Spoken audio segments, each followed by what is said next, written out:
মোদির পর কে? এই প্রশ্ন আজকের নয়। একাংশের রাজনীতিক মনে করেন বাজপেয়ীর পর বিজেপির এত পরিচিত ও জনপ্রিয় মুখ বলতে নরেন্দ্র মোদী। তার তালিকায় অবশ্যই লালকৃষ্ণ আডবাণীর মতো নেতারা রয়েছেন, কিন্তু যারা রাজনীতি নিয়ে চর্চা করেন না তাদের মনেও এই দুটি নামই গেঁথে রয়েছে। কিন্তু নরেন্দ্র মোদীর ভাবমূর্তি ভাঙিয়ে কতদিন? তারপর কে ধরবে হাল? বিজেপি ও সংঘ পরিবারের মধ্যে সে দুটাই বা কে হবে? মঙ্গলবার এমনই একাধিক প্রশ্ন ছুড়ে দেওয়া হয়েছিল সরসংঘ চালক মোহন ভাগবতের দিকে।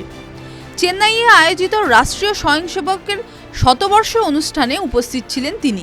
সেখানেই তার দিকে এই প্রশ্ন ছুড়ে দেওয়া হয়, যার উত্তরে আপাতত তৈরি করেছে নানা রাজনৈতিক গুঞ্জন। এদিন তিনি বলেন, কিছু কিছু প্রশ্ন আমার এখতিয়ার বহির্ভূত, তাই সেই সব প্রশ্ন নিয়ে আমি কোনো উত্তর দিতে চাই না। আমি কেবল শুভকামনা করতে পারি। আর মোদির পর কে, সেটা তো বিজেপি এবং খোদ মোদিজির সিদ্ধান্ত।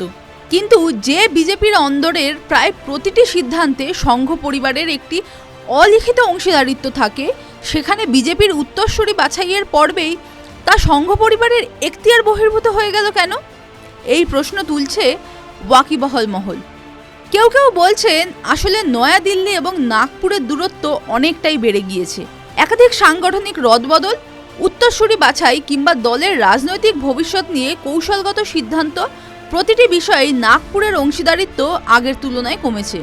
অবশ্য এই ফাটল নিয়ে কখনোই খোলাখুলি মন্তব্য করেনি কোনো পক্ষই। উল্টে ইঙ্গিতপূর্ণভাবে মোহন ভাগবতের মুখেই শোনা গিয়েছে মতভেদ থাকতে পারে, মনোমালিন্য নয়। তাহলে সেই মতভেদ কি এবার মনোমালিন্য পেরিয়ে গিয়েছে? টিভি9 বাংলা ডিজিটাল।